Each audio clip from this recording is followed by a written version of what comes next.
Hey guys, welcome to another Archaix interview. Another Archaix individual been with me since I had 300 or 400 subs, if I believe that's correct. Offered me encouragement when I was being attacked before anybody even knew me. We had exchanged emails, engendered a friendship, and she's the Rebel Crone, and she's a very unique individual. I'm going to introduce her right now. How you doing, Elisa? Hey, Jason. Welcome. Hi, everybody. And Jason, I think you had 60 or 70 subs at the time that I found Okay. you. Yeah, you're a real OG. Oh, real OG. Yeah. Yeah, I used to get in that live chat. I would only have 10 to 15 people engage with me, and I would still do Q&A. I would still get deep in all the different topics, pull my books out. Yeah, come Yeah, along. you answered every single response people gave to. I remember every single one you responded to, and I was so impressed with that. But I was just impressed with you, Jason. I mean, you just like blew my mind, and it's like, who is this guy, and what, I just believed in you right from the start. I knew you had a powerful voice, and things were going to shake up around you. So it's been just such a blessing and exciting for me to watch this happen for you. So congrats, my friend. Yeah, it's been a very interesting 4 years. It's been awesome. It's been awesome. There's no doubt. So you when we had visited you in New Mexico, I had pilfered your library, and you had two books that shocked me because I had not seen those books in years. In prison, you can't carry a lot of property, and I used to have all these books, but as soon as I data mined books, they no longer had value to me, so I would trade them for books I hadn't read yet. Well, two of those books were in your library, and I was like, wow, I need to reread these because I was a Christian back when I read these, and I automatically dismissed a lot of data. So you would loan me those books, and I believe last week sometime you recently got those two books back, right? I did. Yeah, absolutely. And those came years back when you first started suggesting books to read before you had so many followers. So they were easier to find. And I think one of the first lists I got, I just went down and boom, boom, boom, boom, and I just ordered them all. So I haven't read all of them, but I have skimmed through them. And, I'm kind of more one of these that is just like inspired when I look at my library and what should we look at today? And, but Yeah, it's kind of hard to read all that when you got a bunch of spell books to attend to too, huh? Only you can get away with calling me a witch, and only your audience can get away with it too, because you guys understand. Hopefully you understand what that word really means, and it's a compliment. So thank you, Jason. Yeah, I'm just teasing. Yeah, one was a David Hatcher Children's book that I have in my library now. I didn't have it when she loaned the book to me, but it's the North America Anomalies and Anomalous Artifacts book, and the other book she loaned me that I now have in my library also is a William Corliss book, and the William Corliss books are the ones that are getting very hard to find now. But yeah, so yeah. I introduced you to my community a few days ago in a community post, and it seemed like a lot of people investigated your channel. They went and watched some of your videos, and I'm glad about that because you got a pretty powerful message. This is out of the norm for Archaix, in a lot of ways. One, I think in the entire history of Archaix, there's only been two females that interviewed me. One of them was a black lady who everybody responded to her. She asked all the right questions, and then she just quit YouTube. But I still have that video on my channel, and there was one other, but it's that it's probably at great fault to myself that I haven't reached out more to the female community, and you have a lot to say about this as well. It's there does seem to be, and Michelle Gibson has mentioned this too, there does seem to be an overabundance of males in the truther community and in the alt media community at large, and it seems to snuff out a lot of the females. And I remember you and I discussing this the other day. I was wondering if you wanted to add to that at all. I do kind of. I have a theory, but I want to run it by you after your opinion here. Thank you, Jason. I have some theories on it too. Nothing that I specifically know. I think it's kind of a complex issue, but it's also a really simple issue, and it really narrows down to exactly in your wheelhouse, and that is called, hidden history. What have we been lied about? And women in particular have been lied about who they are, and especially as they grow older. And so I'm really excited to have this platform here and to have you allow me to come and speak out about this, about being a woman in society right now, being a crone, being an elder, and what the journey's like. I want to preface it first by saying that it's not, men are not doing this to women. We are autonomous, sovereign souls. And when a woman feels the calling that she wants to speak out, that's something that she needs to do. It's something for us to reach out and to take for ourselves, or to point our life in that direction. You know what I mean? So it's not like nothing can stop us from speaking out. So why is the whole truther community dominated so much by men? I think a few different things. One is that men are much more, let's say, encouraged, and just the way that they're built about speaking their truth. Well, women tend to be, with our upbringing, with our nurturing, we tend to be more people pleasing. We tend to respond more to the field as opposed to penetrate in the field and move things forward. So we're in the more responsive area, which is really incredible. But what it does, I think, for women is that we're waiting to get permission. We're waiting to get the okay. We're waiting to be the finished product. I mean, even myself in my confident years here, when I was talking to you and you offered me to go live, I was like, well, should we do it now, Jason? Why don't you look at my videos and make sure I'm ready? And, that came out of my mouth, and you quickly corrected me and said, Elisa, if not now, when? And so I think we wait to be a finished product when we are never going to be that. We are. That is a good point. That is a good point. I mean, it even goes to you're not even going to go out to dinner until your face is made up, until you're ready. So it's a really good point.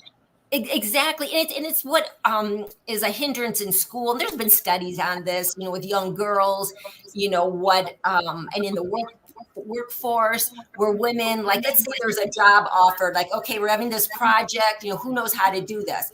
And the guys will go, I know how to do it. They may not know how to do it at all, but they're like, I'll figure it out. Where women are like, no, honestly, I don't know how to do it, but I'll learn, and then I'll volunteer and I'll do it. And it's just that's, unfortunately, we are in a world that has been masculine driven. The whole commerce, the whole everything is set up on masculine principles and masculine energy. So it's easier for men. There's nothing left set up on feminine principles or feminine energies. And I think the world, but it's coming up now. This is the time of the goddess arising. It has nothing to do with me being the Rebel Crone. It's just what's happening across the board. And I think what we'll see in the days to come, Jason, is that there's going to be this emergence of women, is that the world's going to get retrained into maybe thinking differently, feeling differently, tapping into a different side of themselves. For men, tapping into the feminine side, and just see what kind of power is latent there. Because really it comes down to power, right? I mean, that's why women have been kind of written out of history. They have been, what should we say, devastated. The whole women's power going way, way, way back.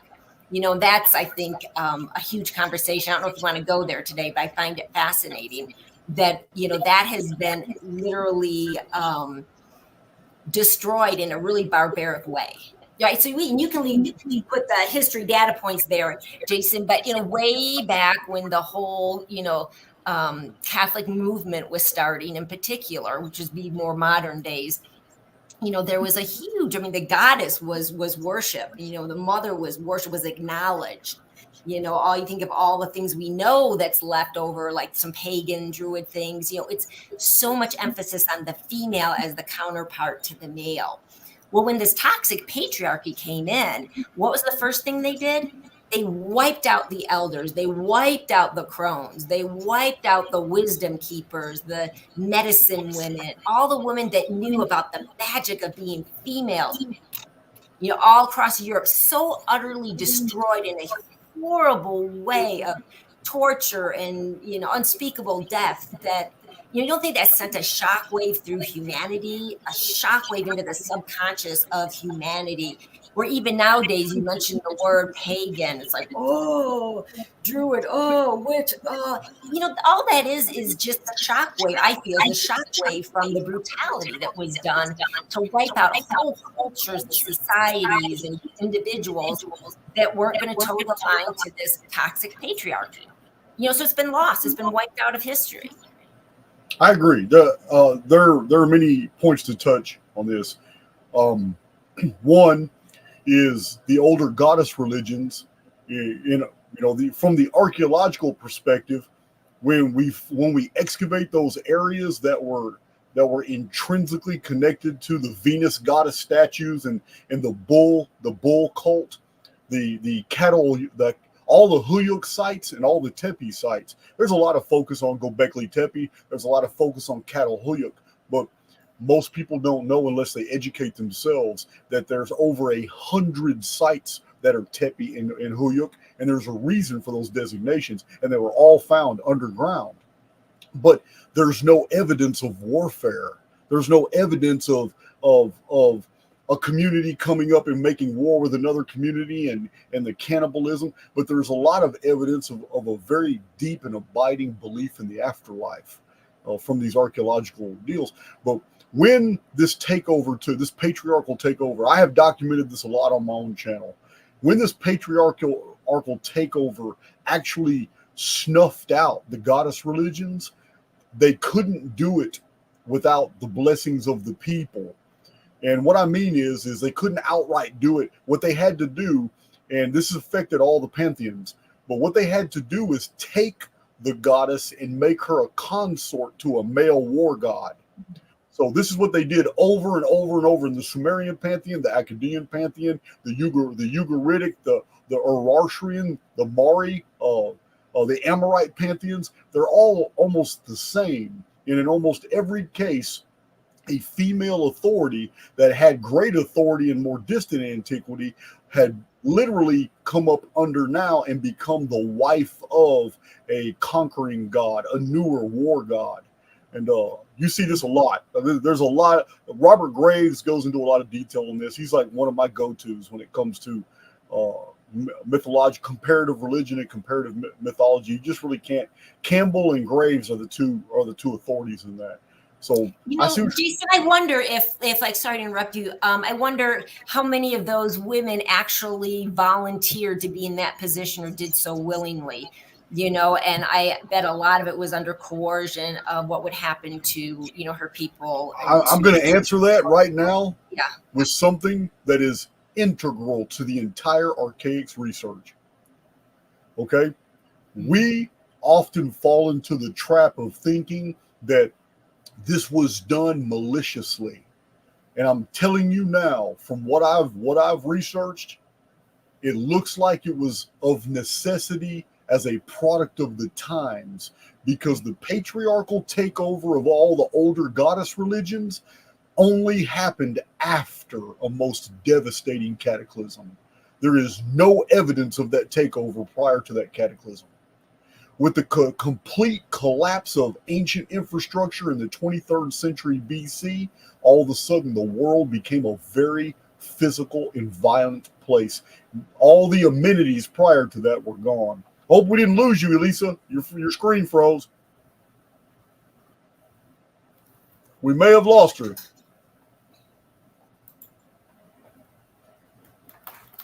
Oh, there you are.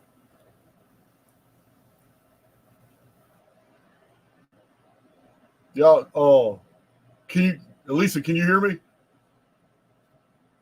She's way out in the desert in New Mexico, guys, so her signal might be pretty low. Yep. Houston, we have a problem. You guys remember my earlier videos? This happened all the time. She exited out. She'll probably come right back in. How's my audio today? I'm only asking because I'm using this. A Yeti microphone. My audio sound better than the other day?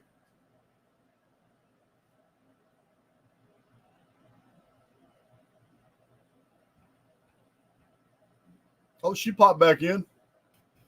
It was just a signal break. Yeah, it's probably, I'm out in this mysterious desert here, so it could easily have been me, but it did it right at this critical time where you're explaining some history of the. Tell me, what was the last thing you heard? I heard that there was a necessity of the male patriarchy taking over, and I'm very curious as to what that is. Okay, that's it. Okay, I can pick up. Okay, I don't believe it was done maliciously. I believe that it was of necessity, and that's because of the chronology attached to the takeover. So the patriarchal takeover is very well documented from the 23rd, 22nd, 21st, and 20th centuries BC. We're talking about 43 to 4,400 years ago is when it began. And the reason it began is because of an absolute total systemic collapse of civilization, an absolute reset. It's been called many things by many different civilizations. The most popular is called the biblical flood, the flood of Noah. The problem with that scenario is that the Jewish version of the flood gets people to believe that the entire world was underwater, and that's not true. The entire world flooded, but whole different races, cultures, civilizations all survived. But they survived on the hills and in the mountains because all the lowlands did flood out. So it's imagine a scenario right now, Elisa, in New Mexico, in Texas and New Mexico. Yeah, you got a really bad signal. I think you froze out again.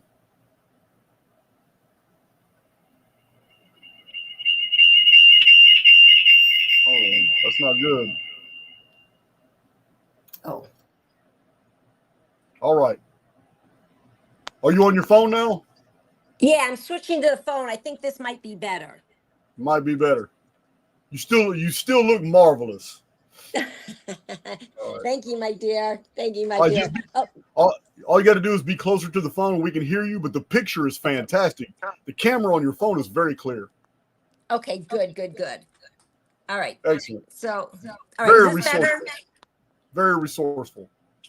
So I want you to imagine a scenario, Elisa, right now. Imagine a scenario right now in the year 2024. We don't know why.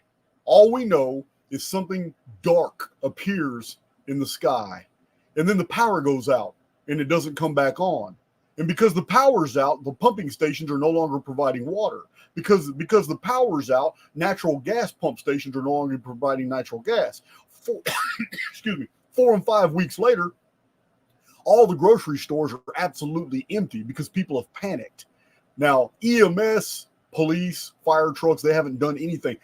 There is absolute complete pandemonium in all the urban centers.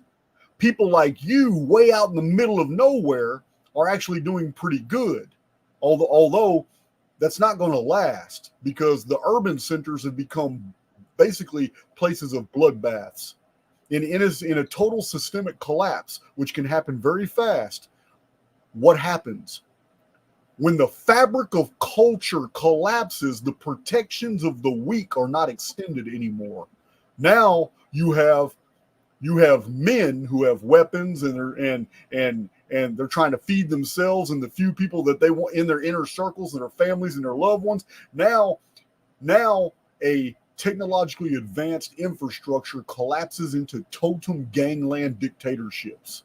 It happens very fast, and it's all about resources. So what can happen today can also happened in the ancient past multiple times. And one of the biggest ones was the 24th century BC, the Great Flood. When that happened, that's when the anthropologists are documenting this major switchover.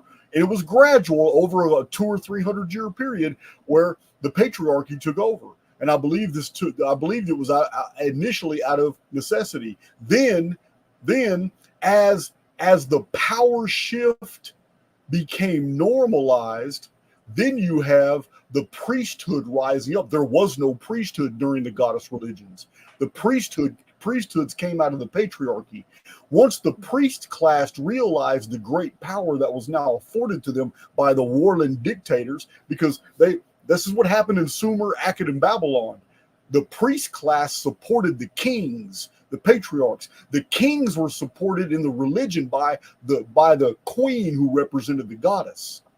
True power was in the military aristocracies now, and the priests catered to that. And what was beneficial to the priests was to make sure that men maintained control, because if the power was ever given back to the females for in culture and society and taxing and politics and all that, if that power shift was returned after everything was stabilized, the priest class would be collapsed again. It would no longer be necessary.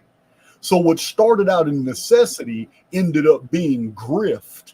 It was the grift of the priest class, which now, with the collapse of the goddess religions and the veneration of the goddess, now we have what is termed religion. With the existence of the goddess belief and the goddess faiths, there wasn't a religion. People didn't regard it as a religion; they regarded it as the way of the world. It was the way of nature. It was the way of man. And men, when they were living the masculine life, when they were the hunters and the providers of the food and all that, they didn't feel threatened by the female authority. Men were very comfortable in their role. The threat only happened once the priests got involved. They started creating this huge wedge between the goddess religions, which were still supported by the people. And we know this because these dictators couldn't do away with the goddess. They had to marry them. They had to bring them into the fold of rulership through marriage. Prior to that, the goddess stood alone and men were subservient. They weren't slaves. They just weren't a part of the ancient religion. All life came from the motherhood. Didn't come from the drones. Men were considered as drones in the goddess religion. That doesn't make them bad, and it doesn't make them slaves. It means that they did not serve the creative process. They actually served the creatrix as creating a stability for society. So I've done a lot of research on what we can find. We can't find a lot today, but on what we can find in Graves, in Campbell, in different interdisciplinary approaches to in anthropology, what we can find, I've pretty much researched everything in the English language that's come across my desk on the goddess religions. So I just wanted to share that with you, that I have not found any evidence that the suppression of the goddess was initially done out of malice. It was done by necessity. It only became out of malice once the new class of men emerged. And that new class of men were always threatened by the return of the goddess religions. That's why female priestesses, and that's why they were always talked down on. That's why they were always kept subservient. Even the oracles, even the ancient oracles, those girls were slaves. They were drugged. They were highly drugged. Their dancing and all this stuff was choreographed. They were trained to fulfill those roles as ancient intelligence agencies that were fooling the people that they could predict the future when they just had access to very good information. So it's there was no. I don't believe it was initially started with malice. So I think you're correct. No, I don't think so either, Jason. And thank you for pulling back the lens of time farther, which you do so beautifully. And you are like the expert at this. I mean, seriously, it's just unprecedented what you're doing. And I love it.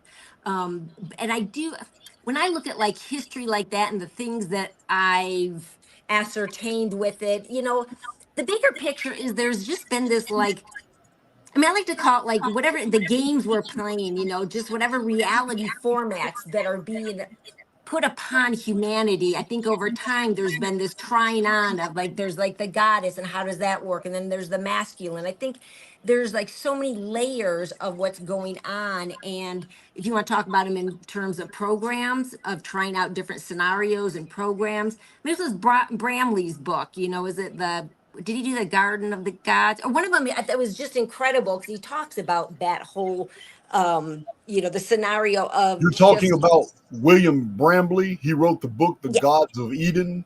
He's yes. a military historian. His book is fantastic. Yes.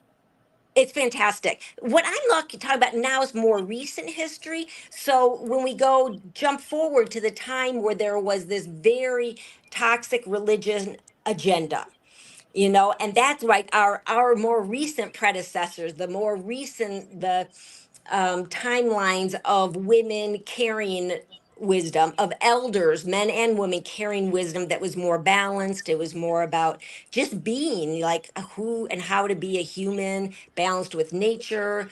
I would assume balanced with each other. Not that it was heaven on earth then, but maybe, a lot closer than what we have now.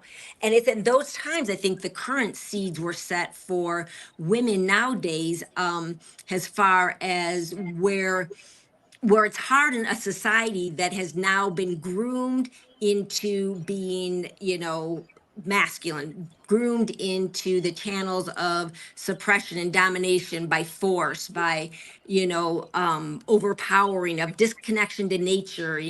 God now is an off planet somewhere out there, and, has given humanity the permission to do whatever they want to this planet. It's there for us to rape, pillage, and plunder. It's just this real bastardization of what I feel is like the truth and the goddess. So currently, I feel like we're like an offshoot right now of, womankind from that very recent past. That recent, and I hate to use patriarchy because I think patriarchy is a beautiful thing, right? There's the good king and then there can be the bad king.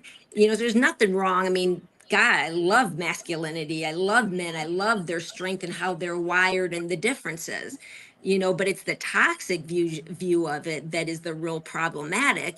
And I think what's problematic for women nowadays is to really having to just, I mean, it's not a problem. I suppose it is more of a challenge and an opportunity to really have to step into who they are spiritually, to their own divine architecture of being a human, to reconnect to that information because it's just not out there abundantly of what was it like to be a woman in power? What was it like for a woman to, be connected to Mother Earth and to, love and show power in a feminine way and not in the way that we think of power as. And is that making sense?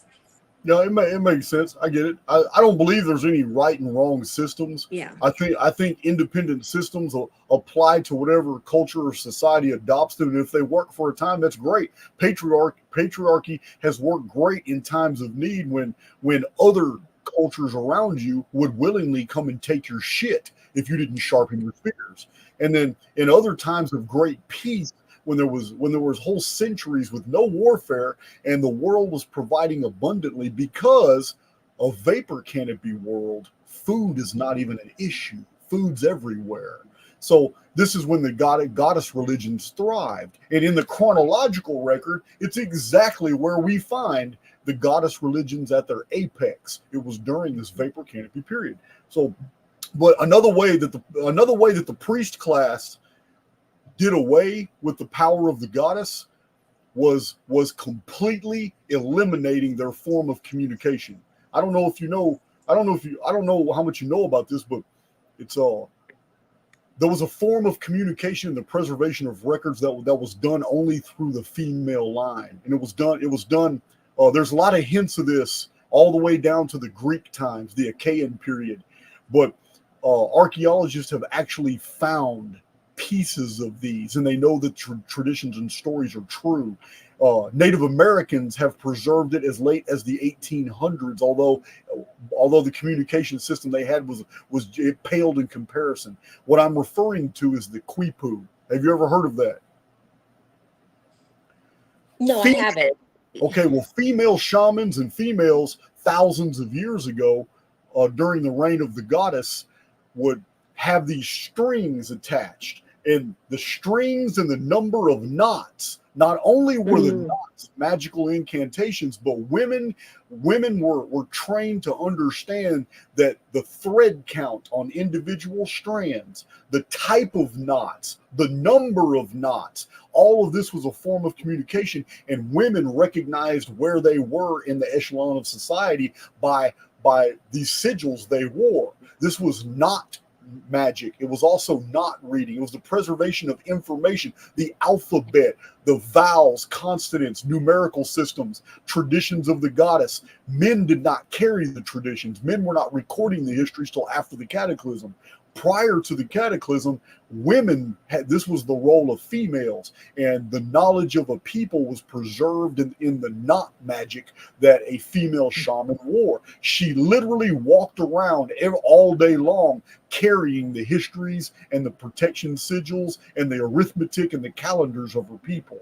And a man would see it as decorative dress, but other females would come and learn from the knots, and a woman would sit in a circle, and other women would come around and sit around her, and they would just take, because she's got strands hanging down, and each strand has its own strands coming off of it, and all these beautiful knots, and there was beads in between the knots, and one woman would pull a strand out and start reading from the top and read all the way down. And this is how they conveyed the traditions, the legends, the histories of the people. This is the bylaws, the canons, everything was done in the strands. And this is how they trained each other. And one woman would take her turn with the strand and tell all the other women what that history was in that one strand. It may take hours because each knot told a different story. They had to memorize these. Then she would put the strand down, and the next lady in the circle would take one, and then she would go through the whole thing. And this was all during the age of the goddess. Every bit of this was demonized by the priesthoods.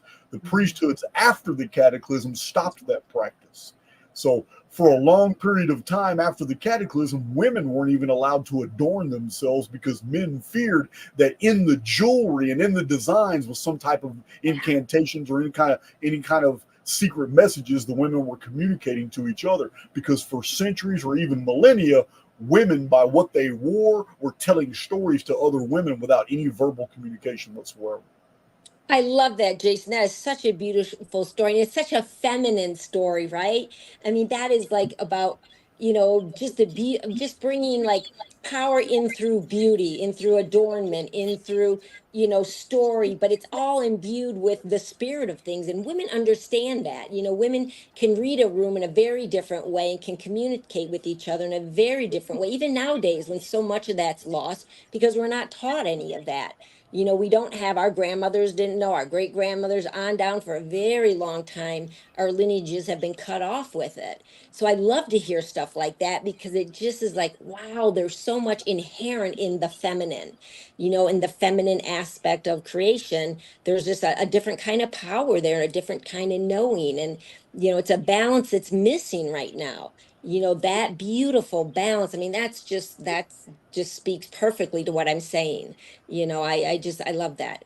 And maybe that's kind of the residuals of why some of us love body adornment, because there's something in it. I'm saying something every day. I get up and I think, well, what am I going to say about myself? How am I going to dress? What am I going to put on? I put very specific things on today to talk with you, so it's like a ceremonial thing in a way, maybe the very rudimentary parts of it, real crude parts of it, given what my ancestors, our ancestors, our feminine ancestors, female ancestors did a long time ago.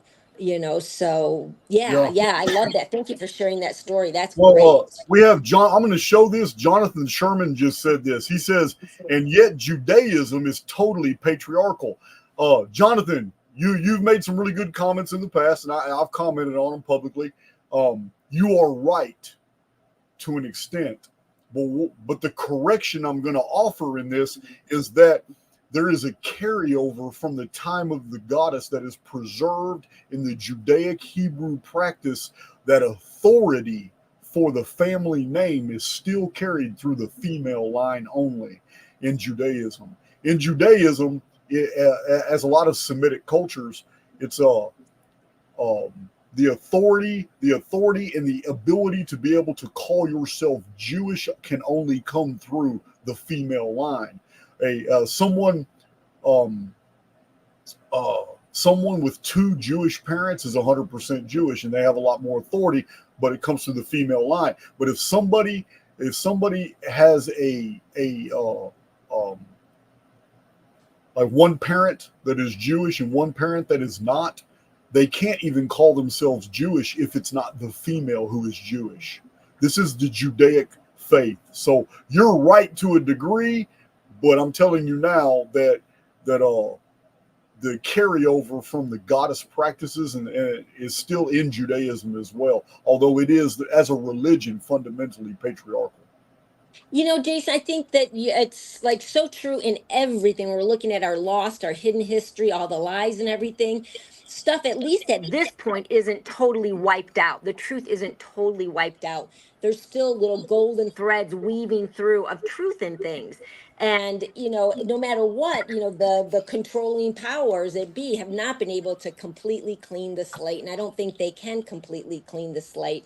You know, maybe some of the virtual reality stuff and AI things that are happening now are going to move the agenda further in that line of taking out humanity and our, you're trying to wipe out our remembrance and our knowing to who we really are, these immortals incarnate, you know, and the incredible power we have available to us, you know, when we tap into that. So I think that there's, you know, I'm sure if we look around all the religions, there's going to be little vestiges of things that were part of our past, yet we overlook them, you know, that it's just, it's, you know, we overlook them. They're not explained. They're, you know, just like when you look at the giant stones and the megalithic structures, or, you know, with the recent video I did on World's Fairs, and, you know, I just touched very briefly into it, but there's still stuff, there's still a thread there if we really are brave enough to look at it with Yeah, open eyes to say, you know there's something not right about it. You know, you look at a religion that's set up and all this patriarchal things. Well, why the heck would they allow that still going through the matriarchal line? Maybe there's still a power that they know that needs to be in through that, and they don't want to cut that line or that belief yet. You know, I don't know what the whole thing is there, and I don't really care. You know, what I care about is right now who I am, you know, in this moment, and what I can do to, you know, step into my power as a woman and maybe inspire other women to, you know, it's, yeah, we've had it rough, and other peoples and cultures have had it really rough. Yeah.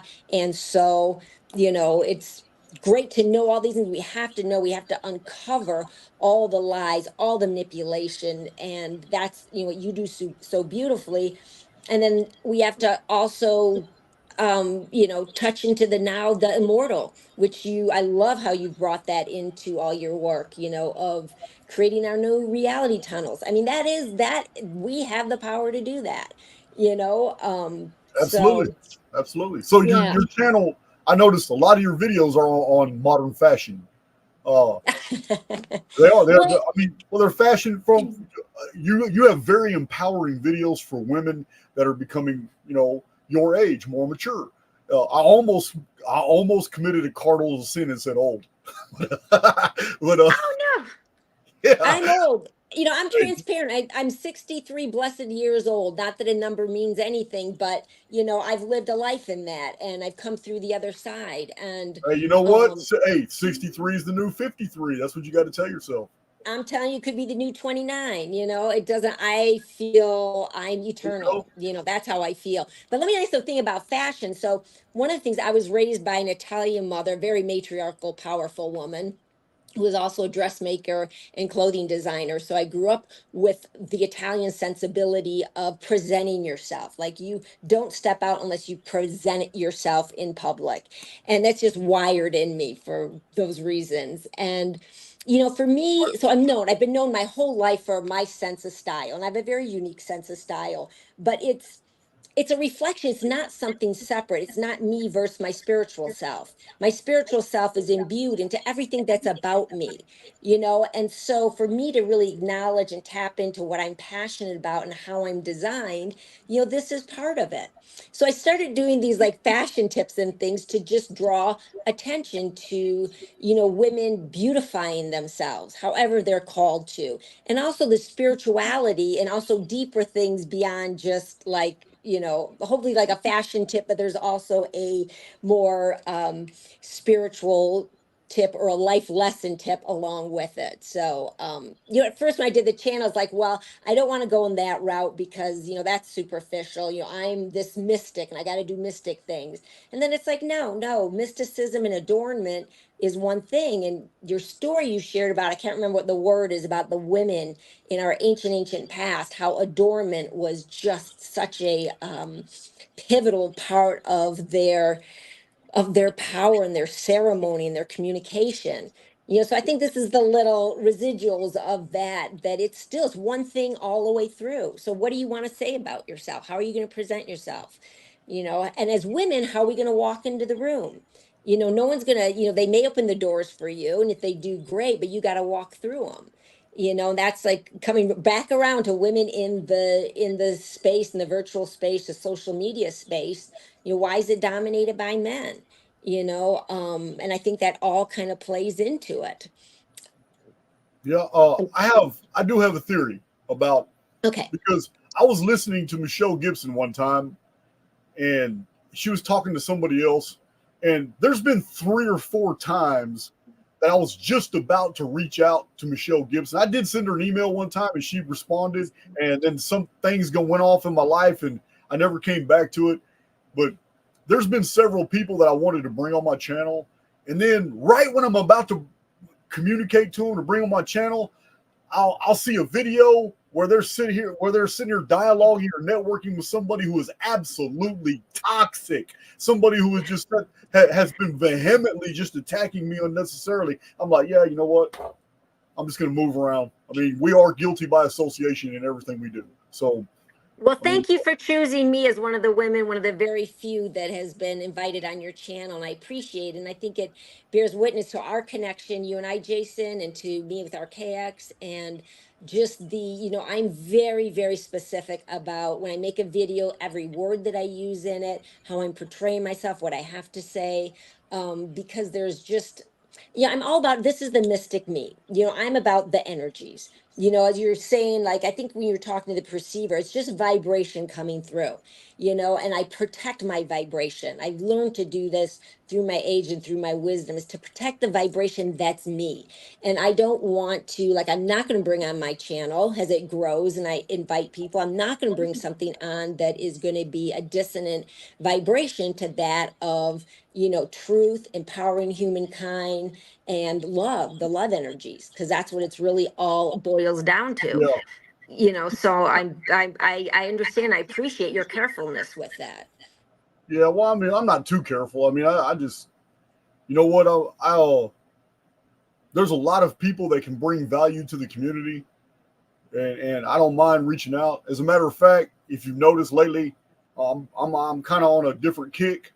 I still have a lot of Archaix data to release, but I'm also neglecting other things like what we're talking about now. Yesterday with Joel and Perceiver, we're talking about shamanism, but we also kind of mixed it with some a reminder of all the predictions that I've made for 2024.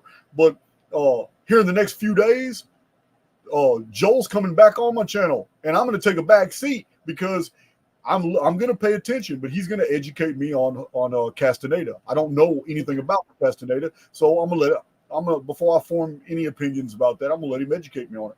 But yeah, it's just I'm doing different things. I'm doing different things because I have a very diverse community. But don't get me wrong, there's still things that are never changed. There's never going to change. So if you're Billy Carson or Graham Hancock, don't relax. Don't relax at all. I'm still here. I'm just widening my net. There are many things that require attention. There's a lot of things such as we're talking about now with the Quipu. A lot of people don't know about that form of communication. A lot of people don't know about what the priesthoods were really about after the cataclysm. Culture before and after the cataclysm were fundamentally different, and there are reasons why. But when you break down those core fundamentals, you find out it's basically the exact same scenario that would happen today. What do you think right now? Let me explain. Right now, because of law enforcement, because of revised statutes, and because our laws are codified and extend to male and female, right now, females walk openly. They can walk in their high heels and their mini skirts and their blouses, and they can go anywhere they want to in the United States and basically be unmolested. Do you think that's going to be the case after a systemic collapse? It's not. It's not. It's going to be the same scenario that unfolded 43 centuries ago. Once infrastructure collapses, there's no law that's going to protect you. And the only protection is going to be at the side of a man who is willing to stab another man to defend you. And this is just the core. This is the core.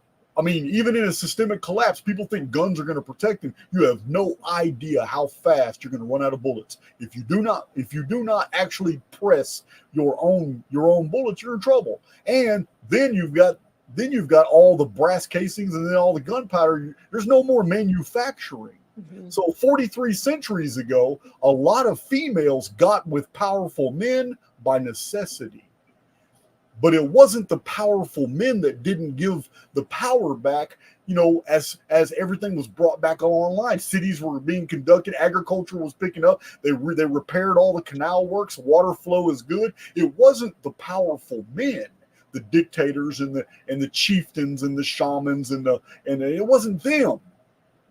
It was the priesthood. Because during that power vacuum, when the goddess was no longer in absolute control of culture, during that power vacuum, these weak-ass men, these real weak-ass, low morality, physically weak men stepped up and formed a cabal. And they used the strong men to execute they became the little whisperers in the ears of the strong men, because the strong men are never threatened by strong women. That's not the case. Mm-hmm. Throughout the entire historical record, strong men can work with strong women easily. It is a weak, effeminate, cowardly man that steps up, and we have that in the historical record. It is the introduction of patriarchal religions. That's how they were started. Strong men don't need religion to control the people. Weak men do. And the weak men were the ones that were responsible for the strong men not giving that power back, that social structuring back to the women that promoted the goddess religions. This is what happened. And what's sad to say is that we have a cataclysm on the horizon. 2046. 2040 is going to be the beginning of it, but 2046 is where it gets bad. 2046, those conditions are going to return. But there's something very unusual about this time, because we're already a patriarchal society. We're already doing that, and yet the symbols used in the book of Revelation are symbols of the goddess. It's almost as if this cataclysm brings a return of the goddess power. It's the exact opposite of what happened 4,300 years ago. So I didn't mean to overwhelm you. No, you're not. I think this is great. This is the beauty of Jason, because Jason in one part talks about, can talk about the dystopia, the resets and all the shit that happens. And then there's the other side of you that's empowering people to, create your own reality tunnel, to, if things are going to go, when you're in aligned with the power spirit, and that's what patriarchy doesn't want humanity to do. There's this great, we wipe out the people that remember what humankind really is just like our immortals incarnated, projected into a physical body. And if people remembered that, woke back up to that gigs up. They can't do that stuff, but we're caught. We actually not caught. Let me say, my belief, we specifically incarnate it right now in these days. If we're here on earth, we are here to partake in this great change. It's a tumultuous time, and it's going to be tumultuous for a while. But right now, things are balancing out. It's that great, the wild pendulum swinging. We're going to go here, going to go there. Now I feel like it's kind of coming into a place of where there's going to be this balance of the masculine and the feminine, and through our balancing and taking on our own power of who we are as an individual and waking up to that. And that's side note, that's how you grow into being a crone and being an elder, is because you come back and you understand that, you remember, through your life lessons and living it well, and really, not following what society's dictating, what, all the whole heredity of everything, of this world, and we step out of that and really wake up to who we are. And you talk about this all the time, Jason, that it's just, there's a certain protection that comes in with it, and we have to understand that, I'm not going to be afraid of those times coming up. I think they're fascinating. I'm not sure I'm going to be here when it happens. I don't know if I really want to be here when it happens. I think my role may be over by the time that happens. But in coming up to it, there's things I can do to help, things I can do, being honoring my personal journey, but also helping humanity. But there's, like, we come under a different rules. There are different rules that has sovereign divine beings, immortals, that we can't be touched by those things. And if we are, then it's just, that's a whole other topic. But there's, we can come through those in, the perfect way for us and for our immortal soul, what we're meant to do. And if I'm meant to be here, and shit goes happens, then yeah, I want some strong men around me. But that's not the reality that I'm going to create, that I'm going to live in. And I don't know how that looks. People talk about, oh, there's a new earth and the old earth and the chosen ones and this. I don't think anybody really knows how that separation happens, but there is going to be a separation, and it really is about what you talk about, is people really, stepping up and stepping into remembering who they are and the power that they have to step out of the computer program, and not be dictated by it, not to be controlled by it. That's what I'm about, Jason, is what I've been about as a young girl. I had out of body experience. My first one was 7 years old, and I was born a mystic, and this life I've pursued about where, what's going on, because it's all a stinking lie out there. Everything's a lie. Who I'm told I am is not who I am. Who you're told is not who you are. This, all this going on and getting all caught up in, the things of this world is just meaningless. It's ridiculous. So this life has been a journey about figuring out what that is like, well, what is really going on? And that's how I found you on YouTube. It's just like, I'll hear somebody that's really like saying it, like everything about our history. The more I learn, the more I know that it's all just, everything's a fabrication. Science is a fabrication. Archaeology is a fabrication. Everything's a fabrication. And we Yeah, can't get it right as eternal beings incarnate until we really know who we are, and we just blow the lid on that whole thing. I agree. I agree. I'm a I'm a single out AM1 here, hollering at Jamie Robbins. AM1, you need to send me an email. I don't even care what we talk about. We just need to do a video, man. We need to talk. There's an endless amount of topics, man, you can choose from.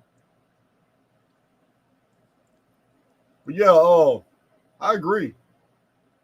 I agree.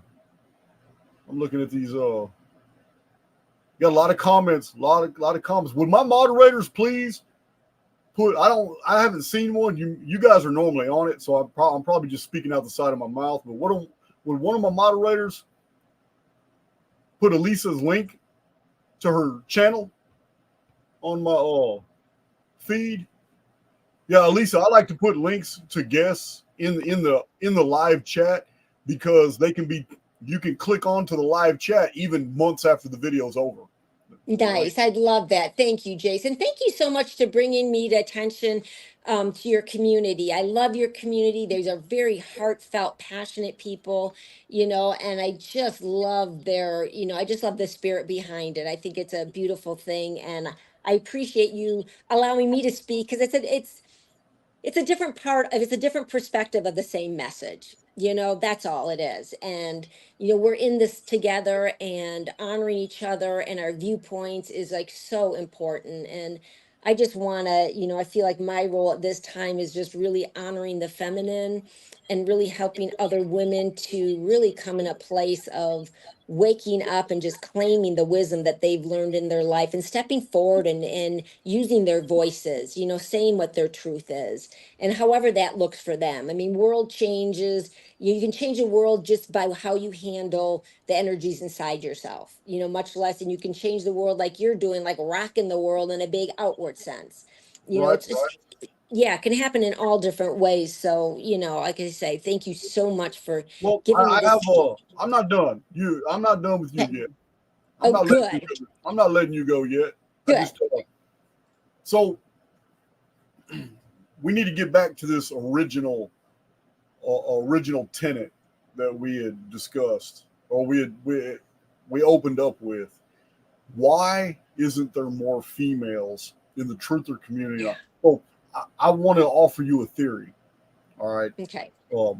One, males males are biologically different than females, which I don't have to educate you on. You already know this. But one of these differences has a lot to do with how we react to reality. And what I mean is I don't believe Archaix would be where it is today had I been female. And the reason I say this is because I haven't had to deal with all these fluctuating hormones. I haven't had to deal with a lot of the things that women have to go through in their life. And one of the things I have not had to deal with is um, you females are in tune to the emotional reality around you more than males are. We're armored against it. There, there can be a situation developing around me personally, and I don't react. I just sit here and observe the situation. There's been situations where Dawn and I were in public, and she was totally oblivious to anything that was about to happen, and I just paid attention. And and then the person I had my focus on realized that I was watching what they were doing, and they were neutralized by that. And then Dawn realized something had just happened. I just told her, so, somebody was about to do something stupid. And then I've told her, man, I do threat assessments in public. Men do that. Men just naturally do that. So we don't respond to stimuli emotionally like females do. We feel the emotions, but we don't feel the need to respond to them or interpret, added details. Where I'm going with this is very simple. Many females start channels on YouTube and then they abandon them. And I think I know why. You understand that I didn't even have 1,000 subs before I had 300 videos on YouTube. I had 300 videos on YouTube before I even had 1,000 subs. What that means is that, yeah, I felt discouraged many times. Yeah, I felt nobody was paying attention. Yeah, I would expend all this energy because I wasn't monetized, and 100% of my lifestyle was paid from my hands. Paradise Rock Gardens was the company I started. I'm out laying bricks, laying pavers, laying flagstone. I'm carrying heavy rocks. I'm working in the hot sun. I'm working in the winter. I'm doing what I need to do for 3.5 years. And during that 3.5 years, I started my YouTube channel. I'm not making a dime from YouTube. I'm not making any money. I'm just doing my thing and I'm working. And every week goes by, I upload 2 or 3 videos. I'm doing live videos and I'm not getting any traction. But I'm not responding to that like a lot of females would respond to that. Right. Do you follow me?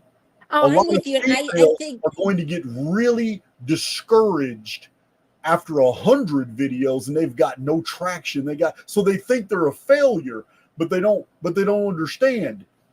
The price for success on YouTube requires that you rise above everybody else who doesn't think that the price of success is also 500 videos or before you're actually, you know what I mean? This is the yeah, problem. A lot of guys are hard-headed and they just don't give up. It doesn't mean they're more intelligent. It means that they're not reading the signs. Females read signs and everything. I don't care what it is. I'll be sitting in a restaurant somewhere and all that, and Dawn starts talking about something, and I have no idea what she's talking about. I have no idea. It has nothing to do with anything that we've discussed in the last 4 or 5 days, and just so left field. And then I ask her, "What the hell, bro, on that conversation? Oh, that guy over there, such and such, with that woman over there." I'm like, You read all that from so females do this. They'll see something that stimulates them, and they'll just totally take all that and apply it to their own life. Everything they just absorb, apply it to their own life, and then spit it all out and have me absolutely baffled. So there's like so many, there's a few things that I want to like put a pin on there and just kind of go into. And but first, just a little bit more about me, that I get actually where you're coming from. I've been built a little bit differently as far as females go, and that's why I want to help some of my peers like move through this and help even whatever women in general, because I became a entrepreneur, like started my first business when I was about 19 years old, and I did it for all over 18 years, and I built it up from scratch with not a penny from anybody else, and I did it on my own artwork, my own creativity, and I believed in myself, and I worked my ass off. I worked so hard. I invented pop-ups in the 80s before I was doing those, before anybody even knew what a pop-up was. I started Rebel Crone. It's just, for me, the secret is, as a female, is that I know how to tap into who I am and into my higher self. And when I feel the calling from my higher self, when I feel it all lining up, there's nothing that sways me from that, so I can have a single-minded focus. And that'll really help women. I think there's a lot of things as far as like trusting. You got to trust that that you're knowing in that way. Like I trusted it with YouTube, and I had 30 some videos, probably 2 comments out of the whole thing. And then we spoke and you volunteered to do it, and all of a sudden, boom, Rebel Crone's grown. And now people are commenting. I'm like, oh, how fun that is. I didn't know if I was going to have to do 100, 200 videos. I knew someday though, people are going to like resonate with it, and it's going to happen. But let me that's so enough about me, but let me go back a little bit about the motion thing, because I think it's our blessing and our curse, and especially in the world the way it is today. The whole thing like with hormones, it's all about our hormones. We don't understand how much hormones dictate our thinking, our feeling, and our natures. Little girls, we have like the first hormonal flood into the body, and I don't know where it is exactly, the age. I could look at it in my books, but it's when this little toddlers, little babies, and that's when little girls get estrogen, little boys get testosterone. Little boys, testosterone says, oh, look at the world out there. Mom's like, Johnny, look over here, Jason, pay attention. Jason's like, I'm over here. I don't care. Well, little Susie's going to be like, yes, what, Mom? Mom smiles. Susie smiles. Mom's not happy. Susie's not happy.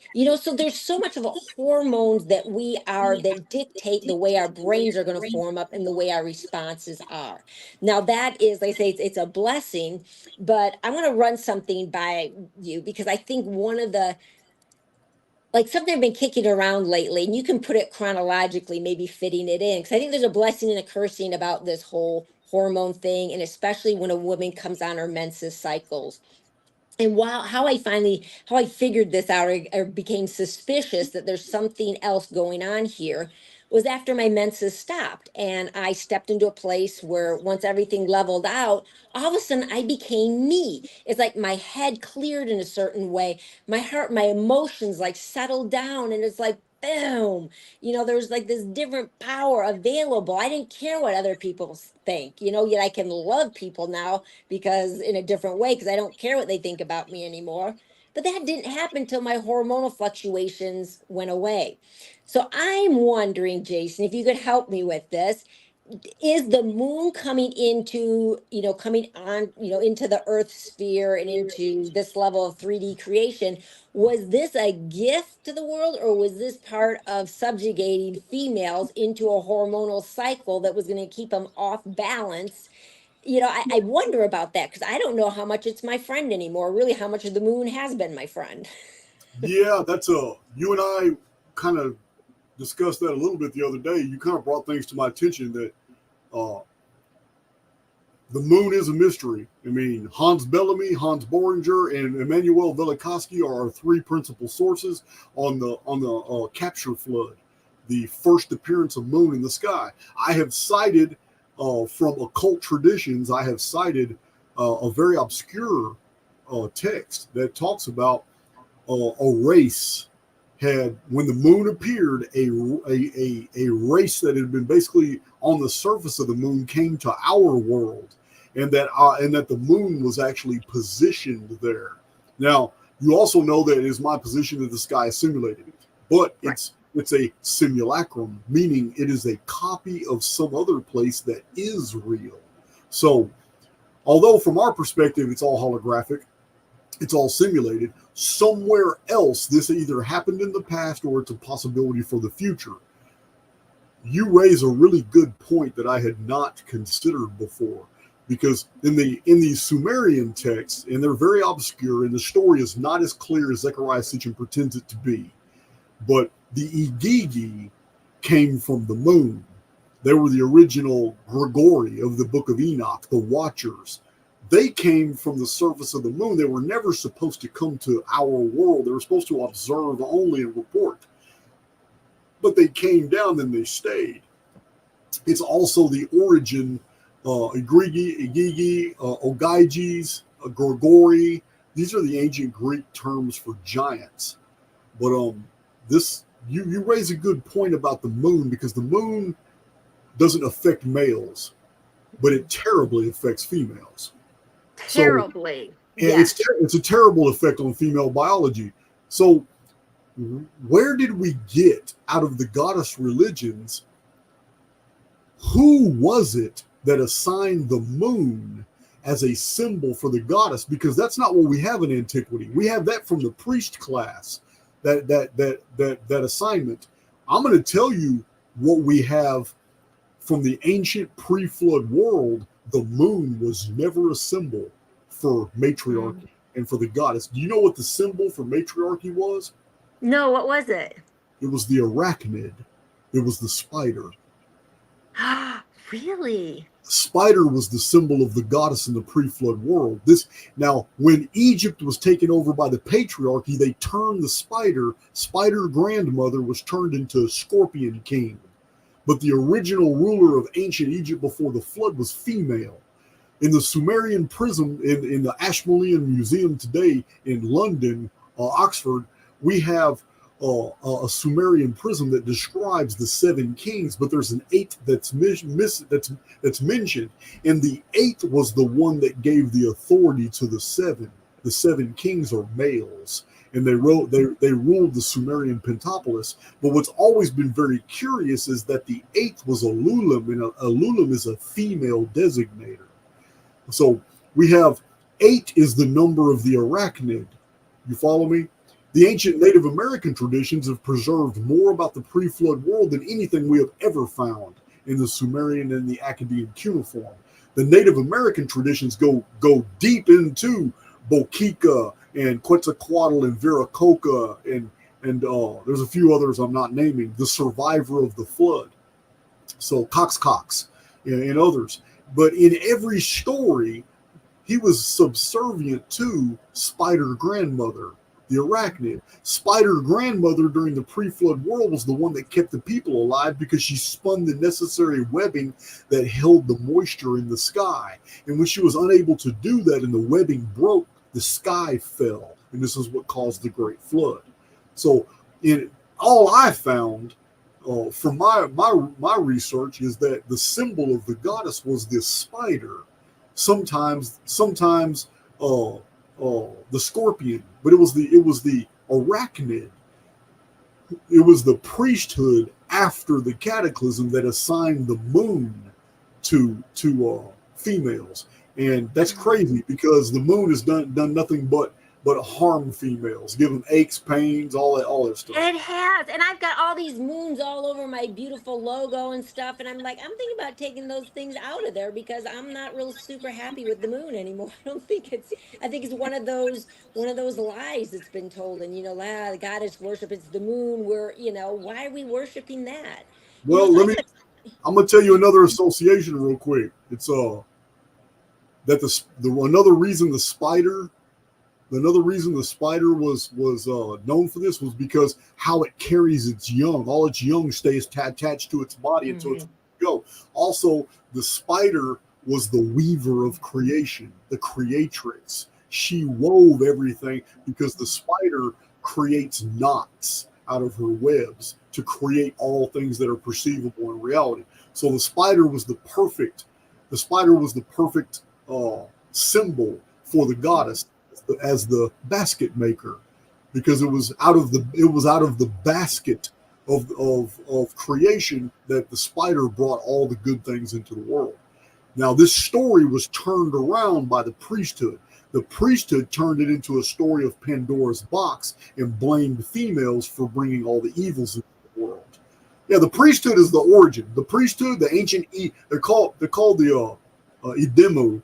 The ancient priesthood, they're the ones that demonized everything, turned it all upside down. These were the effeminate. In today's society, we call them the beta males.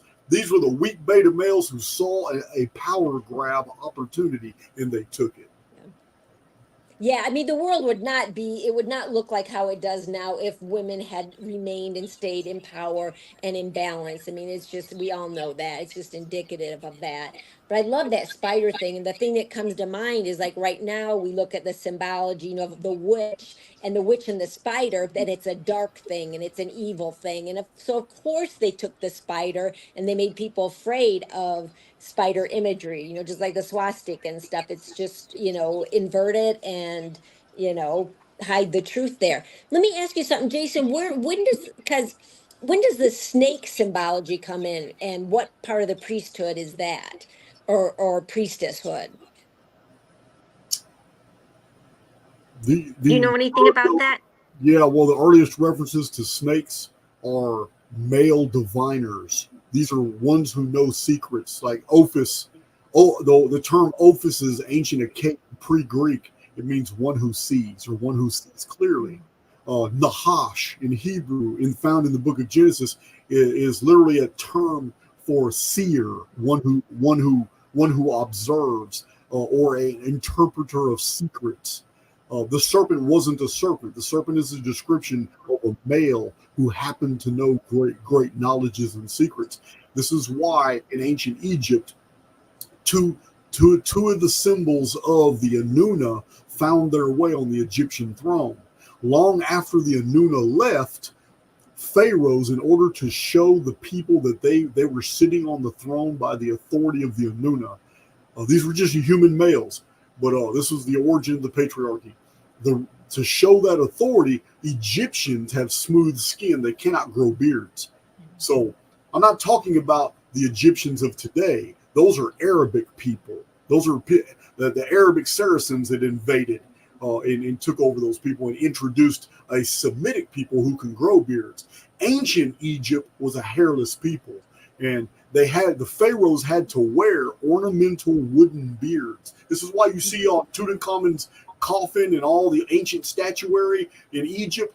In ancient Egypt, when the indigenous people were ruling after the Anuna had departed, to mimic the rulers who wore beards, they had wooden beards installed on their statues and on their busts. They also had the cobra coming off on their forehead. The cobra is a symbol for one who has been initiated into the mysteries, one who has been initiated into the cult of the serpent. These weren't serpent people. These were people who were guardians of the secrets. And I'm not talking about the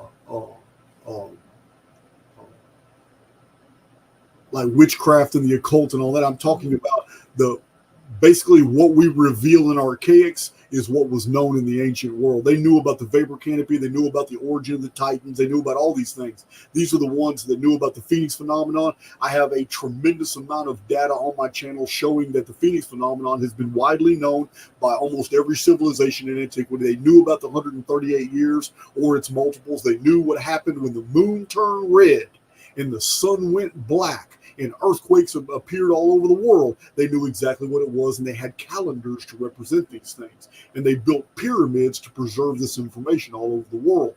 So these were the people of the serpent. And the people of the serpent were the ones that knew the accurate histories, the accurate calendars. They had the accurate sciences. Everybody else on the outside looking in didn't understand what the serpent symbols were about. And when the Jews wrote the book of Genesis in the 5th century BC using the old Babylonian Amorite syllabaries and text, they didn't know this either. So they had this serpent enter Eden and supposedly deceive Eve. But every bit of that is patriarchal disinformation. That is not an accurate assessment. It's not an accurate story. It is total patriarchal invention, basically to demonize the female. It is a continuance of that practice. Yeah. Yeah, so I got to ask you a question. We're going to go backwards just a little bit. The Gigi that were on the moon, was that all men, all males, or because I never hear about females with that? In the Anuna records, there wasn't hardly any females at all. There was Ninhershag and a couple others. And I have a theory for this. Because the same story is told of Oannes in Babylon when he's describing the arrival of, when the Babylonians were describing the arrival of Enki. The same story is told of ancient mariners. This is why Jason only had 50 Argonauts. The number 50 is prolific in the ancient world for strangers appearing by ship into a new culture after a major flooding. We had a flooding when the moon appeared, and 50 Agigi appeared. There was 50 Agigi, there was 300, there was 50 Agigi, there was 304 Anuna, and there was 3 Anuna gods. Anu, and the total number is 360. This is in the cuneiform records. But 50 sailors, Anuna, appeared in 34-39 BC at the Gihon flood. Then Jason and the Argonauts was 50. Cecrops had 50 men aboard his when he came from Egypt and settled Athens. What we have over and over and over is that civilization all over the world collapsed because of a reset, a cataclysm. And then civilization was always introduced by the arrival of ships. And the ships either had 50 oars or they had 50 men. And in some cases, in the traditions of the Greek called the gasteroikeres, we had the bellies with hands is what gasteroikeres means. But the gasteroikeres had 100 arms. That's 50 oars on this side and 50 oars on this side. And it was 50 men on the ship. Over and over, the same story is told, but from different cultural perspectives. And the reason no females were ever really introduced into these is because the females were still back in the destroyed homelands wherever they lived when the cataclysm appeared. And these stories always start with the survivors, men going out to find another place to build a home before they return to their destroyed homelands and then bring all the fleets of all the children and the females. So okay, and these were giant men, right? These are the giants. The stories. Well, hold on now. This is a matter of perspective. When the 5'3" to 5'7" Roman legionnaires, the most disciplined military the world had ever seen up until that point, went to the Teutoburg forest and fought men who were 6'5" to 7'2", wearing horned helms and using giant axes. They felt they were fighting giants. All right. So this is what goes down in the historical record when Mediterranean people who have always been very of short stature come into contact with Alpine people who always grow to extraordinary sizes. Mountain people grow very tall. People living at sea level never grow tall. All cultures and peoples who have been exposed to conditions at sea level all around the world, who live in valley areas, who live in river valleys, they have always been the people of the shortest stature in the world. So people who live in mountainous areas and people who live at high altitudes, like in Mongolia, the Swiss Alps, European mountain ranges, the Appalachians, these are the people who grow the tallest. Well, that's kind of weird because the partial pressure in the air making oxygen available to the lungs is less at altitude than it is at sea level. It may have everything to do with it might have some things to do with temperature. Now, I will say this. I am referring to all non-African people. All right? Okay. I am referring to Caucasians. I am referring to those who are descended of the Semitic branches, and I'm definitely referring to Asiatic people as well. Because Mongolia has produced some of the tallest people on record. They're from Asia. Native Americans also of similar stock. Also, the Amerindian is genetically different than the Asiatic, and yet the Patagonian giants are very well documented as well in the mountainous regions of South America.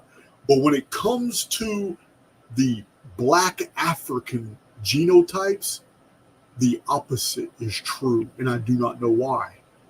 The Bantu pygmies are living in the same forest at low elevation as the Watusi people, and the Bantu are the shortest people on record, and the Watusi are the tallest people on record.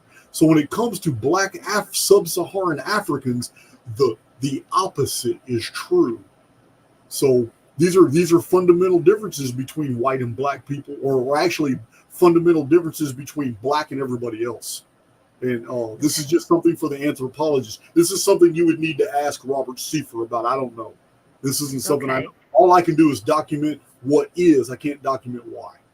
Well, I have to confess, one of the things that's always confused me about a lot of the stories we hear, the pictures you see of the giants mating, coming to the earth and mating with the women, and they portray them as very giant, and then there's little women, and it's like, how does that happen? Well, You're not going to tell have you a this. giant man and a little woman, they're not going to Listen, mate. a So lot it's of always a little times, baffling to me.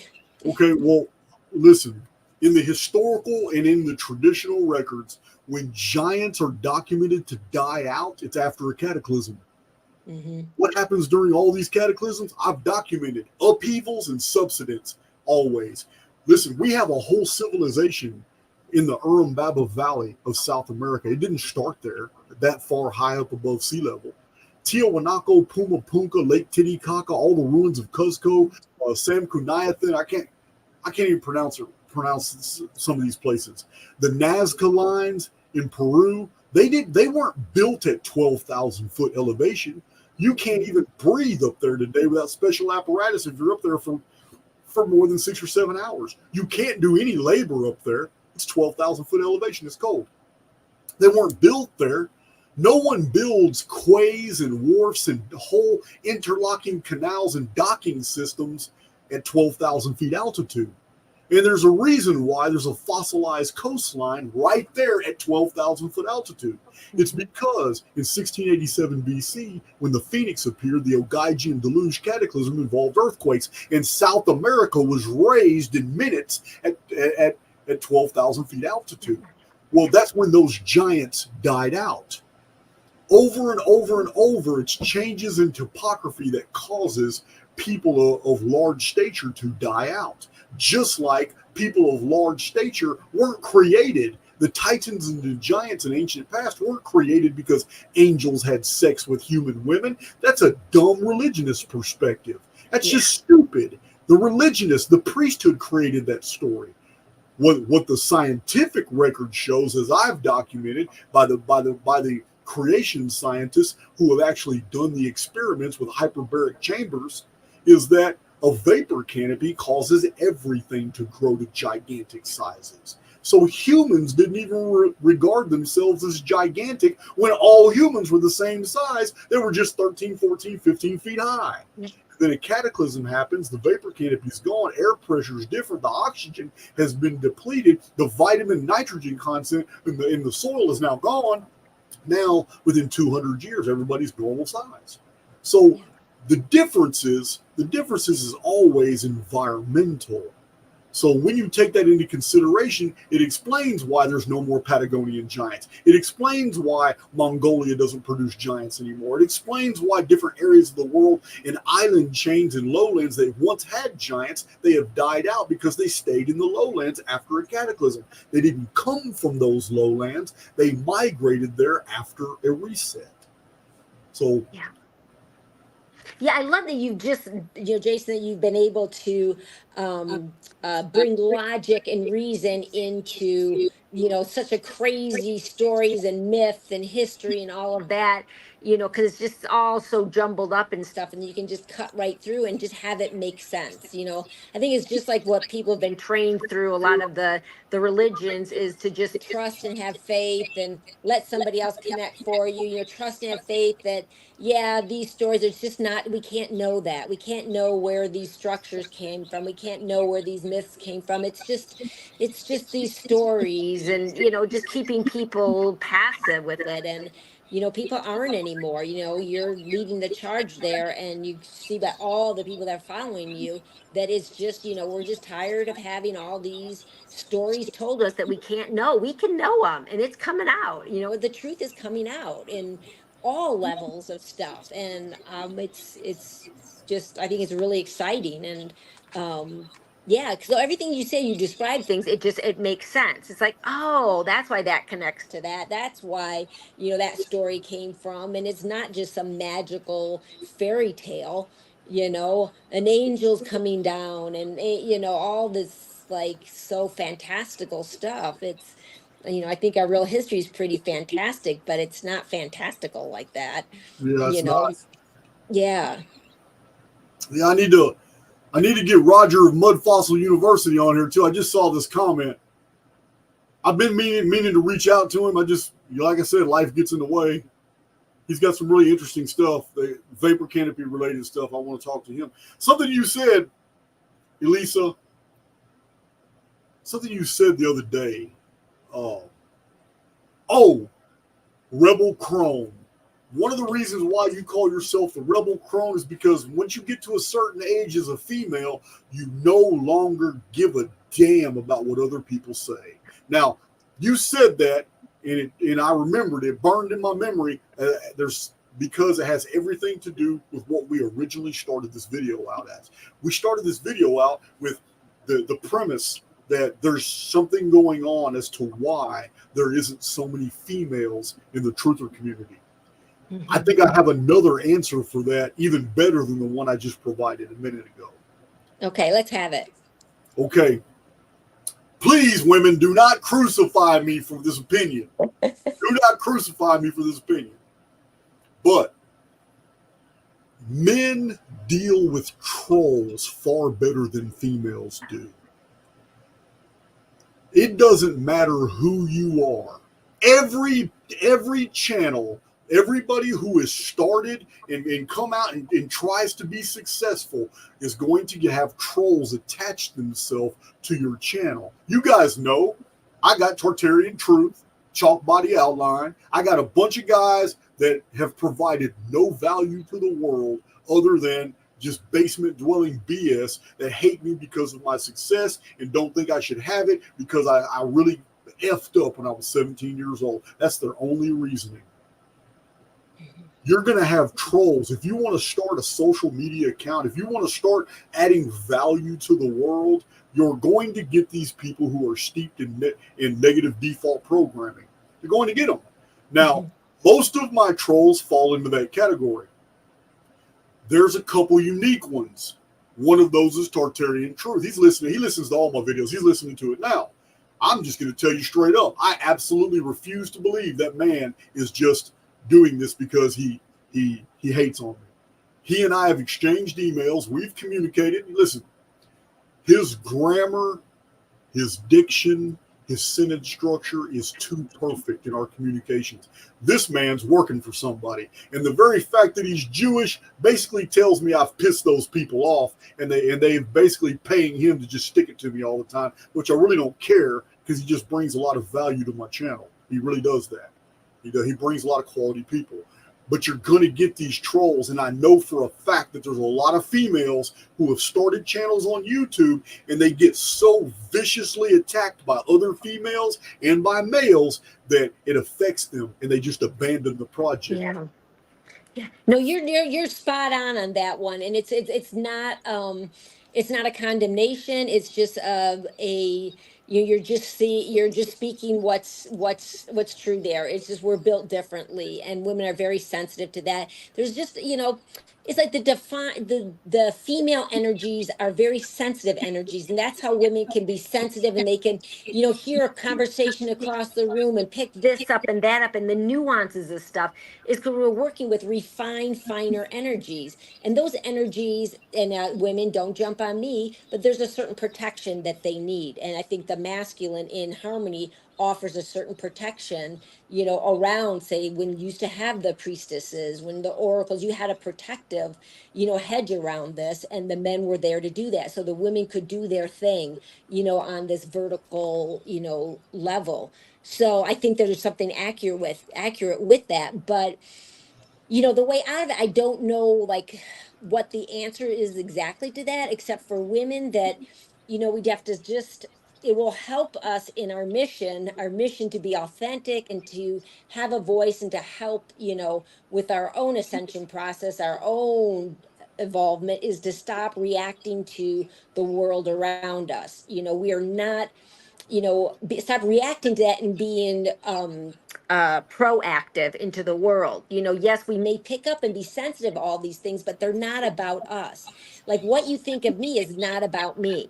If you're pissed off about something I said, it's not my problem. It's your problem. I pissed you off. There's something about that you should look at about yourself, because it's saying more about you. It says nothing about me. And it's one of these things I think women just have to wake up to and practice and work on, so that they can reorient their perspective on things. They can shore that up. They can provide their own hedge, their own protection. And because they know the truth is that that's your reality. What you think of me is your reality. I know what my reality is because I know who I am. And that's like the key of empowerment right there for the feminine. When I only had like two, or maybe I had like 10, 20 subscribers, and I got my first troll. And it took me back a minute. Somebody was like, blah, blah, what the F is she talking about? And it took me back for a minute. I was like, oh man, now that's a troll. Okay. So I just blocked him from the thing, but I thought, wow, that's a badge. Just Yeah, listen. Hey, we are known by the greatness of our enemies, and the more enemies that you acquire in life, and the more enemies that you accrue publicly, actually, it is a badge. It is a badge, and yeah, it may drag you down. You may wonder what the hell, what's up with this dude, and then, but when you start doing, like, I have a lot of protection, and you would not believe how many people in their own personal lives have gone out of their way. I'm not paying these people. They want to, so they go out of their way and they do these things. So I find out intimate details about people I didn't even ask for. Like, wow, no wonder that dude hates on me so bad. His dad did this to a little child, man. He's in prison for the rest of his life. He's projecting on me every single day. Wow. I'm not going to put him out there. I'm not going to name him, but it shocks me when I find out all these details, and it kind of neutralizes my anger. I'm like, wow, you know what? Let him hate. Let him hate. There's no big deal. Yeah, it's not about you. And it's a skill set, Jason. It's a skill set that you have to learn, because we're not taught that as children. And we should be taught so many different things as children. And we're not taught that. So it's something we have to learn now. We have to first understand that principle and go, okay, I get it. And then just start working on it. Every time it happens, and still little things happen that I'll have a flush of feeling like, and then nope, it's not me. I don't, being reactive to your environment, you become subjugated to your environment. If you look at the vibrational things, I mean, there's so much there going on, but I refuse to be subjugated and being, allowing those energies into my life. And if I react to them, then I connect a direct link right into me. But I don't have to do that. I cannot react, and I can stay, I can protect myself that way. It's a skill. Yeah, that's really interesting. It is. It's I'm I'm just I think we got to the core here. It's you said, because you have matured the experiences in your life, you are now 63. Hey, I'm gonna tell you now, you're a pretty hot 63-year-old. I'm just gonna give you your props, no doubt. And I know I'll probably get in trouble for that later, but this is it's a fact. You have matured, and now you have that armor where what other people think doesn't matter. It's time for you to tell your message. And your message is very empowering to younger women who are struggling with the fact that other people's opinions do still matter.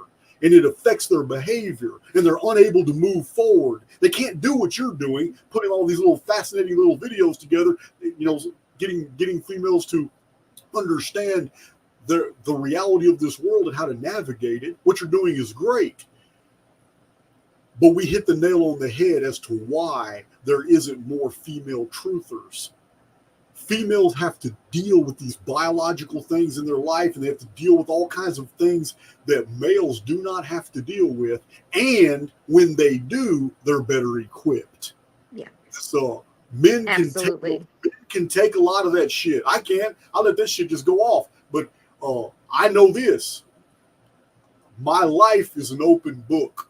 I'm always showing people personal details of my life. I don't care. Mm-hmm. So I'm not afraid to tell, those who are attached to me.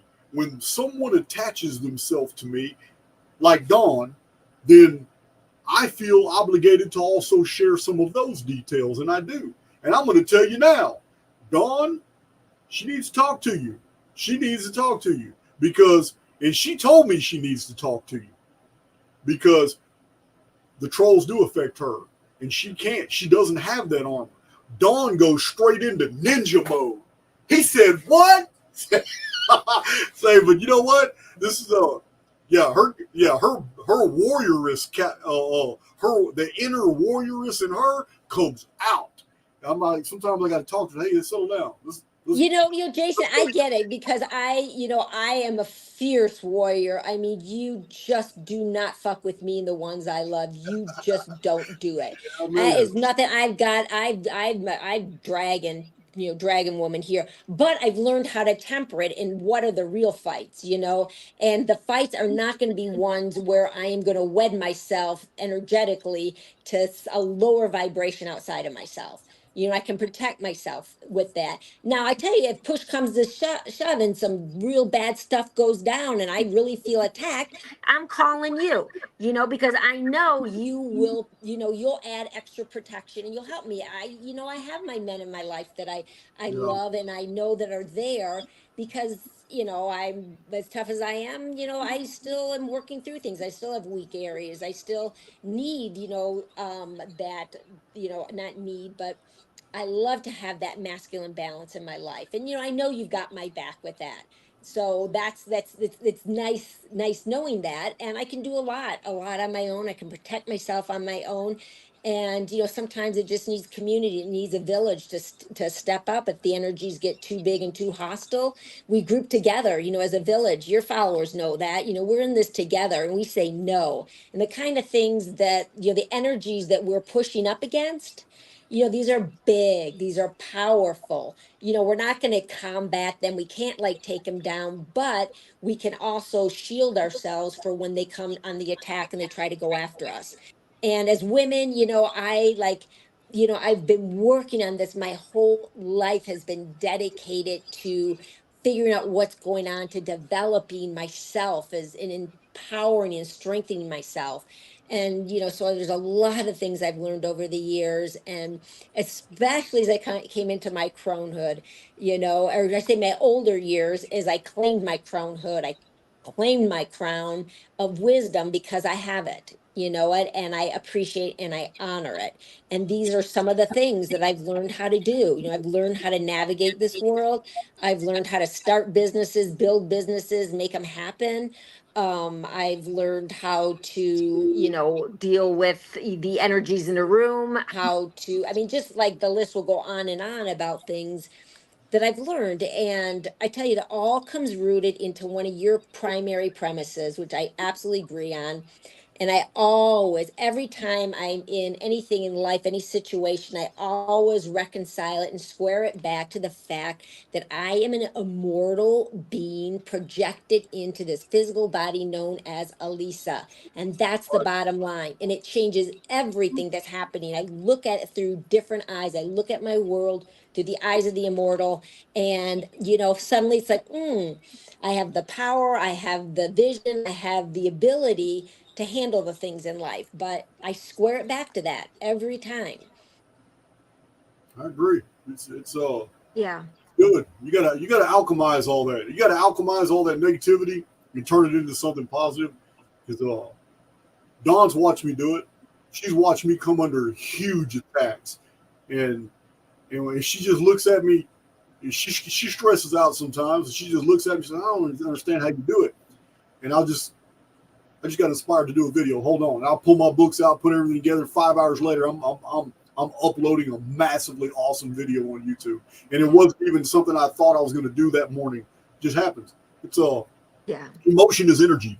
Listen, emotion is energy. Negativity is energy. It doesn't matter. It doesn't matter the polarity of energy. Energy is just pure energy. Polarity is perception.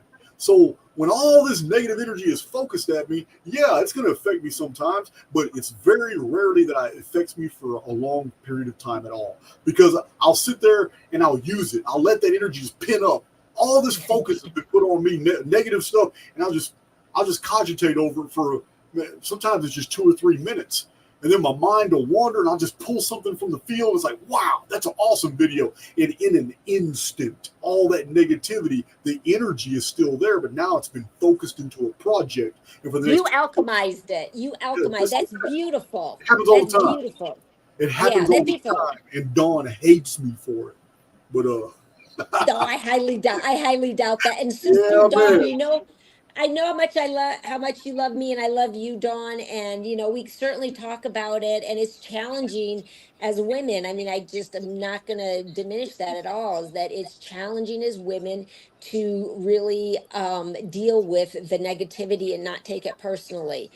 Because we biologically are just built very different from men, and it's going to affect us. That's why we are able to be mothers, we're able to be caretakers, because we feel we have empathy and compassion in a different way than what men have, or the masculine, I say, because for men, I hope you get in contact with your feminine aspect, because you're going to find your compassion, your intuition, a certain level of creativity through that channel. And for women, it's that balancing out of the masculine within us, because we have both of those, and a healthy masculinity. The toxic masculine is going to be the one that's, I'm going to reach out and you hit me, I'm going to hit you back harder. Okay, now you just created war. That's war. And what good comes out of war? Nothing, just body count. And you're not going to outpower, every attack on you. There's going to be stronger and stronger attacks, and someone's going to be stronger than you, and then you lose. Right. I'm not going to lose. I'm fighting the battle in a different way. I'm not going to follow it using the mechanisms of war. It ain't going to happen. You Well, can't touch me. I put a comment. I posted a comment on the bottom of the screen. Do you know who this person is they're talking about? No, I actually Okay. have never followed anything with, Wiccan, witch stuff like that. It's just, you're the first person ever, Jason, that called me a witch when you're at our house. And I was like, thank you very much, because I thought it was just such an incredible compliment, because you recognize something very mystic in me, but I haven't yeah, one of the secrets of my life is that I have never been a part of a community. I've never wanted to be. I've never define myself in any kind of religion or even like a spiritual movement. The thing I prize most, number one on my list, is freedom. And I'm a fiercely fierce proponent of freedom, my freedom, and I don't like to be put in a box on anything. So I tend to not look into certain things, because I'm not going to join anything. I'm not going to have a label put on me. I am, the only label you can use is Elisa, which is just a label of this physical part of me. I want to be free to pursue. I want to be free to just grow as big as I can grow, and not have self-imposed limitations, and certainly not have societal imposed limitations on me. Yeah, I get it. I get it. Yeah. So somebody, Morgan, I've never seen your name before, or you must be new to my channel, because I'm really good with YouTube handles. I know the people who routinely watch me. Morgan Marusteri, polarity is perception. Yes, I just said that. You're asking, how do you mean, Jason? Perception is feminine. I disagree, because you're basically telling me that males don't perceive anything. So I don't see how perception can be only feminine. But I said polarity is perception, because if there's a lot of negative energy sent to me, I don't have to accept it as negative energy. It's just energy. It's just energy. And all I have to do is find a positive conduit for that energy, and I can alchemize it instantly into a positive project. I do it all the time. You guys benefited from it all the time. Some of my greatest videos are because I just endured some of the most intense attacks. Not all attacks are on YouTube, guys. Not all attacks are on YouTube. So I'm just letting you know. So Can I share something about that, Jason, about polarity as perception? sure. Polarity is we're in the realm of duality. Yes, The we are. realm of feminine, masculine, black, white, negative, positive. That's the realm we are in, and through the contrast, the polarity and the contrast in this world is how we see things. That gives this world its dimension in 3D. We can't escape that. That's part of it. Is I have my light side, I have my shadow side. I've got my shadow side. That's it. And every once in a while, it rears its head to be dealt with and to be understood and to alchemize. And then, there's more. It's just part of what it is. It's part of the milieu of this realm. So it's like it's not masculine, it's not feminine. It's contrast. I don't know if that helps with it, but that's how I see it. Is like perception. We see things through light and dark and shadows and three dimensionality. So it's yeah, that's what we're doing here. Oh, Kundalini King. I know that quote. I know that quote real well. Yeah. That's out of Awaken the Immortal Within. I agree with you. Yeah, I love it. All right. So, how many videos do you have on your YouTube channel right now? I think I have 33. And what I've been doing, Jason, is I take once a week as I sit down and I spend the day and I just cut videos after videos. And usually it takes me a few takes to get my message down because I don't I don't write it out, I don't script it. I feel inspired. And it's like I'm going to talk about this. So I talk about it a few times over and over until I really feel like that is my message, what I want to say. And then I just cut all these videos and then I've been like parsing them out throughout the week. So, I try to get one out like every day, for like maybe 5 6 days in a row. And you told me before I started all this, we had a conversation and you shared with me insights on how to build a YouTube presence. And you said you got to just put content out there, put content out there, content out there. So in spite of like no comments, nothing for however long, few months it's been now, I just keep making videos and I'm putting them out there. And now I'm so excited that I have an audience building. And thank you for sending these people where it's like community, because it is an interaction, and I look forward to having the creative juices shared with others. And so it's fun. But yeah, so I have that many videos, long story short, and there's just a ton more to come because there's just so much to say, so much to talk about. And I started doing interviews with other women too, that I really want to help Saw that. other women I saw your speak last their one. voice. Your last one was with an artist Yeah, or a photographer. a photographer. Yes, Yeah, exactly. photographer. Yeah, I saw that. I saw it. So you're basically this is leading to. Weren't you describing to me some type of counseling or some type of workshop you're doing? Well, these are the things that are in the works right now, Jason. Once again, I'm just started this journey. I've just committed myself last fall to step up and step on the plate and share myself and share my wisdom and help other women too. So my website's just about ready to be launched, and there's going to be a membership site on it where I can go into more detail with members, more community, where we can talk and share ideas at a deeper level, and also teachings and classes and stuff like that. And I can also, like, starting right now, is working individually. I'd like to do some small masterminds with women, but I've also very, very keen on working individually with women, wherever they are in their life, whatever their perceived obstacle is, Mhm. whatever their, challenge that they want to overcome, so that they can really accept their cronehood. Their crone is their crowning glory. It's not getting old and being a hag and ugly and step aside, go away. No, we need to step up right now. We need to step up and use our voices, use our presence, use our wisdom. So anyways, the Rebel Crone's a platform for that.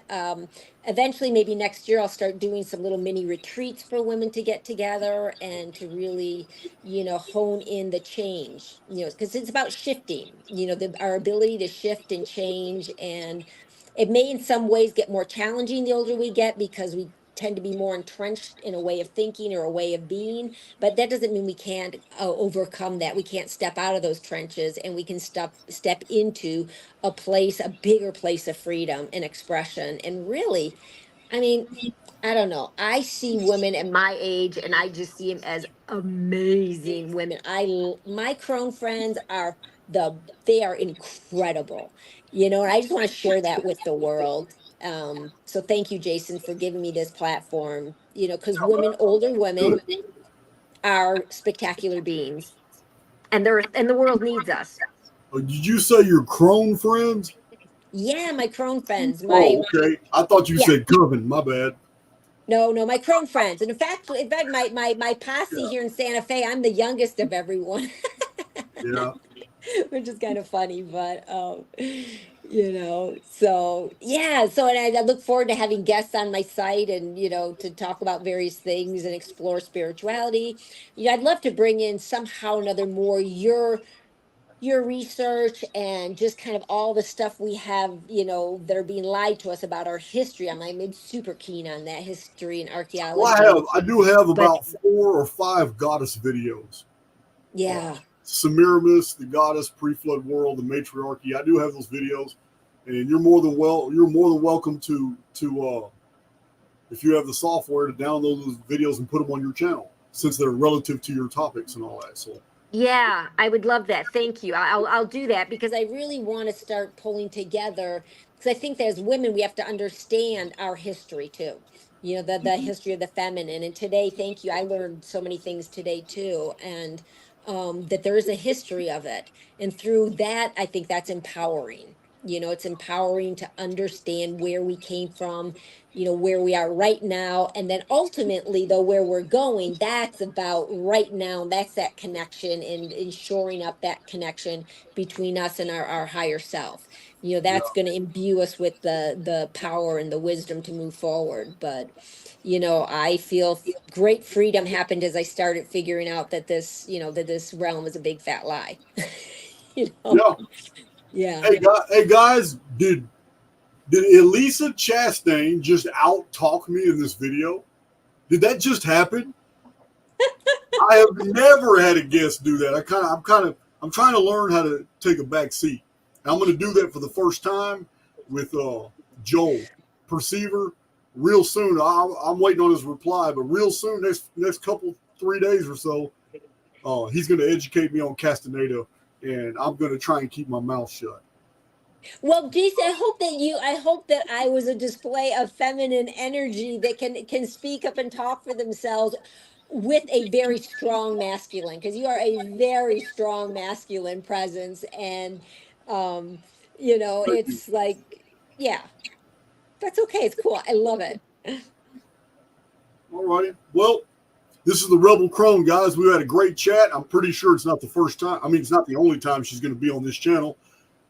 She's got great videos. They're not long. She doesn't do those long, drawn out videos y'all got used to on Archaix. So if you want to spend some fast time, especially females, because her channel is tailored to female empowerment.